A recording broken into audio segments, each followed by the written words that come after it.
Hey guys, welcome to another episode of MMA Power Talk and Sport Karate Illustrated over at the Dojine. This is Grandmaster Jerry Fast Fontanez, and this time we're going all the way to Mid-America. That's right, via Texas, which his instructors are from. But this gentleman here, not only was he a top point karate fighter, but he comes from a family of some incredible fighters from the junior system all the way to National Karate and a whole bunch of other places, Diamond National included, but we'll hear it from the horse's mouth. Not only was he a top point fighter, but in addition to that, he became a top kickboxer, one of the few people who actually was able to transition the proper way with some phenomenal kicks and punches. Without any further ado, all the way from Minneapolis, Minnesota, I believe, or at least St. Paul area, Master John Longstreet. Are you there, sir? Yes, I'm here, Jerry. How are you? I'm doing phenomenal. Super good and getting better, as somebody taught me. How's everything going with you, sir? It's going very well up here. It's a beautiful place up here. Yeah. Okay, so listen, in the tradition of Sport Karate Illustrated, as we call it here, we want to know in the beginning, what was your motivation, inspiration, or desperation to join martial arts? I will put myself on mute, so if you don't hear me, I'm still there, but I just want to make sure that you have the mic. Take it away, sir. Sure. Okay, thank you.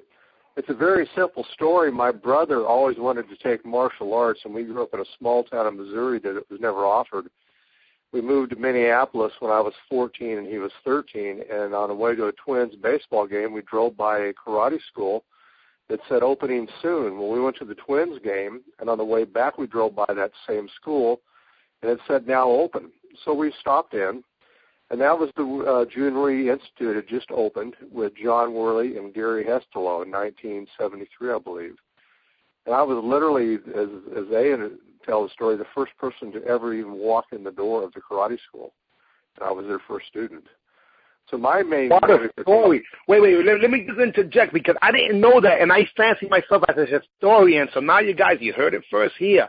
Incredible. The first student in what was Junior Institute of Mid-America, if I remember correctly, and I think the Hestelows and the Worley came from Texas. Is that correct? Yeah, John Worley and Gary Hestelow came from Texas. They went to Washington, D.C. first and taught out there for a while, and then they decided to open up on their own, and so they moved to Minnesota and opened a school and then opened more schools. And then after that, Larry Carnahan, Pat Worley, and Gordon Franks came up to join them. Incredible. Okay, now this is the question. Now, your brother wanted to do martial arts. What do you know? What motivated him? Only because some Asian people sometimes get credit for that. He watched the Kung Fu series. He thought it was cool. I thought it looked kind of phony. I didn't think it looked very good. And my younger brother at that time was a little bigger than I was, and my older brother was bigger than I was. And I didn't want to get a situation where they're both able to beat me up. And so I took it because of my brothers doing it. And at first, I actually didn't like it that much. There was too much memorization, too much rules, too many things you had to do to be good at it.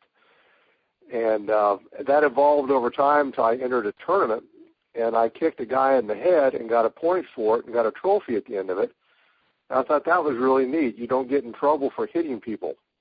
And that was a good time. I would have to concur, because if it wasn't for karate, I would have been in jail. Yes. All right, so now, just to get historical facts together, you're coming from a legendary operation that has gone throughout the years through different stages, obviously, but we're looking at 1973. When was approximately when you first started competing?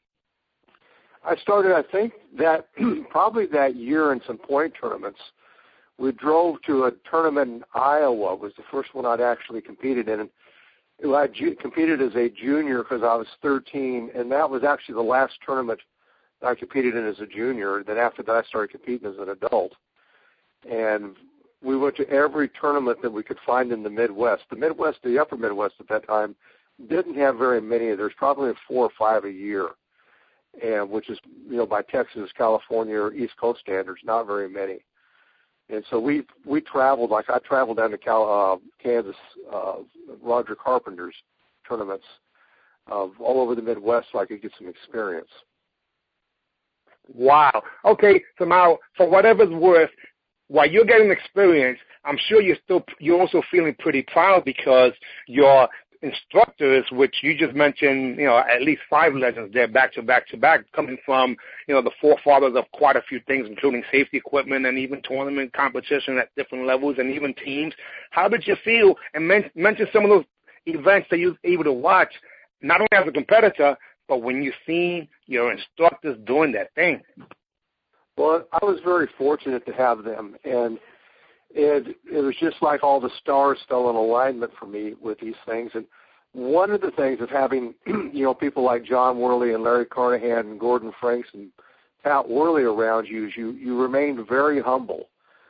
They were all very good fighters in their own right, and so I thought everybody in the world fought like them. I didn't realize how good they were until I started traveling more. And then I realized, I could actually maybe, as I got older, do a little bit better in the sport. But having to work out with Pat Worley and Larry Carnahan and Gordon it was a very humbling experience for a teenager. It, as I always say, it was like playing a game of tag, and I was always it. That's hilarious because I didn't get an opportunity coming from New York City since, as we just mentioned in the last interview with Mr. Marty Knight, New York was pretty much non-existent when it came to the rest of the country until years after. But I understand that Mr. Worley was doing techniques, Pat Worley in particular, that years after became push kicks or what have you, and those techniques were being developed coming from Texas and, like you said, Washington, D.C., but revolutionizing the industry. So I would have to assume that people like myself or Mafia Holloway and other guys that came up in my era probably learned those techniques, unbeknownst to us, from people who actually created them, like your guys, like them. Yeah, they were very innovative, and they were very good at if you were going to be good at something, it encouraged me to reach out and try different things. There was a tournament in Baltimore where Pat Worley actually drove with me so I could get to it. Took the time to do that and get me out there and let me compete in this tournament, which is awfully nice of him to do. And again, it was a very close relationship with everybody, and everybody tried to make everybody else better. The things, Pat Worley was left-legged, and Larry Carnahan was right-legged. And so to go from fighting one to the other was very confusing sometimes because you'd look, okay, now what leg is he going to hit me with? And then Pat would kick you in the head, and you'd go, okay, now I remember it's left leg. And then Larry would side kick you in the body, knock you across the room, and you'd remember, okay, that's Larry's right leg that kicks. And I ended up fighting right leg in front of a situation where I broke my toes on my left foot. And I used to always fight left leg in front, but I had to change. And since that time of changing, I was about 15 or 16, I stayed in right leg in front. Well, let me just say this. There's a common denominator that you may or may not realize, but the majority of the people who are able to transcend to top competitors, most of them, the ones who were in the military, that is, started fighting black belt, or I should say adults, when they were teenagers. They were teenagers, which obviously, the kid over there in Texas, Mr. Ray McCallum, I'm sure you're a very good friend of yours. In addition to that, a bunch of people, But let's talk about when it was time for you to transcend from a junior / near adult or fighting an adult division to actually becoming competitive, and maybe mention some of those names. Because if I remember correctly, there was a photo of you, Keith Vitale, with Mike Genova, and your guys were... Dan Anderson, I think, was in there, too. Well, the photo I'm talking about is not the Diamond Nationals. It's the one that was Century's uniforms, like when Gary Hester went down to Century. Yeah, let me tell you something. That was what I visualized, and eventually I was able to, get that uniform. And let's just talk about that era of when Karate Illustrated and professional karate, and just take it away. Give us some history. Go from the late 70s to the early 80s. Okay. One of the things that was unique about that time is we were fortunate, the sport, to have guys like Joe Corley and John Worley and some other people on the East Coast and I can't think of their names now, from San Jose. They did tournaments out there. Ernie Reyes had tournaments, and they took a lot of risk to put on tournaments so we could shine. And I don't know that a lot of competitors realized that, the financial risk that they took to do this. And that was neat that we could travel and go around the country and fight. And literally, to me, it was just like a big summer party all the time. It was just go somewhere and you fight, and then go do it again with someone else. And it's a lot of times with the same people, though. You'd have a regional aspect. If we'd go to Atlanta, a lot of people from Atlanta were there, but you'd still find like Raymond was there and Steve Anderson. Keith Vitale obviously was around. And those experiences were just wonderful. And most of us got along with each other pretty well. And the ones who didn't have made amends. It's funny on these reunions I go to how well they get along now. I have to kind of remind them they didn't always get along so well. And, that this is a wonderful part of this. But as far as transitioning from the junior part and stuff, like I said, I only fought in one junior tournament, and I took adult classes. I don't know if they even had kids classes when I was training, and we just fought adults. And since I was the first student, there were no brown belts or blue belts or green belts for me to fight coming up through the ranks. It was just me, and then the gap was, Gordon Franks or Pat Worley or John Worley or Larry Carnahan. And that's a large gap for a green belt to look at. And you didn't, because I never fought a brown belt until I actually entered brown belt divisions. There was none in our school. I was the first student. I was the first brown belt.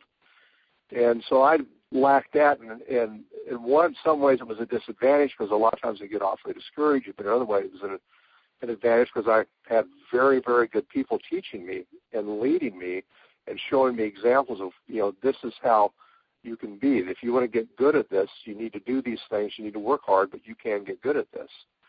And that was I always felt fortunate for that, that I had those kinds of people around me.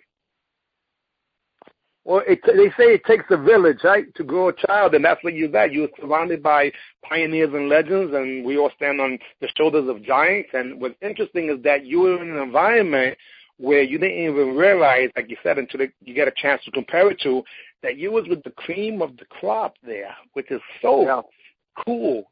The opposite is not too cool when you think you're with the cream of the crop and you're on the other side.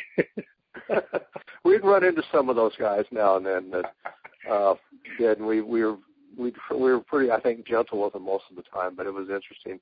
And there's a lot of things that happened. Like when I met Raymond McCallum, I met him in Dallas at a tournament, and they had asked for.